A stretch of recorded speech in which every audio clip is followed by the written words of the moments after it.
20 yaşlı Arzu Xəlilovanın 75 bıçaq zərbəsi ilə qətlə yetirilməsi ilə bağlı təfərrüat üzə çıxıb.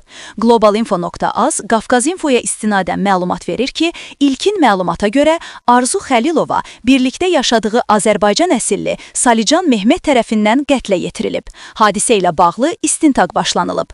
Hadisə oktyabrın 3-ü Yıldırım rayonunda yerləşən mənzildə saat 15:00 radələrində baş verib. İlkin xəbərlərə görə cütlük arasında mübahisə yaranıb və mübahisə zamanı Salican Mehmet mətbəxdən götürdüyü bıçaqla Arzu Xəlilovaya hücum edib. Evdən gələn səs-küyü eşidən qonşular hadisə haqda hüquq mühafizə orqanlarına məlumat veriblər. Hadisə yerinə gələn polis əməkdaşları Salican Mehmeti əlində bıçaqla saxlayıblar. Təcili tibbi yardım əməkdaşları Arzu Xəlilovanı ağır vəziyyətdə Yüksək İxtisas Təlim və Araşdırma Xəstəxanasına çatdırıblar. Ancaq qadının həyatını xilas etmək mümkün olmayıb. Tibbi ekspertizanın ilkin nəticələrinə əsasən Xəlilovanın bədənində 75 bıçaq yarası aşkarlanıb. İstintaq vaxtı Salican Mehmet ifadə verərək qətli törətdiyini etiraf edib.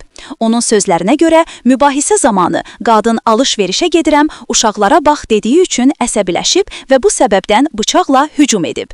Cütlüyün 3,5 və 2 yaşlarında 2 qızı olduğu bildirilib. Araşdırmalar vaxtı məlum olub ki, Salican Mehmet əvvəllər dəfələrlə məhkum olunub. Onun haqqında qəsdən xəsarət yetirmə, narkotik vasitələrin saxlanması və odlu silah qanunlarını pozma maddələri üzrə 8 cinayət qeydi mövcuddur.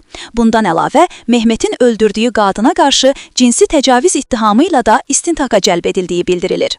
Hadisə ilə bağlı Bursa prokurorluğu tərəfindən cinayət işi açılıb. Qətlin ailə məişət zorakılığı zəminində baş verdiyi ehtimal olunur. Faktla bağlı araşdırma davam etdirilir.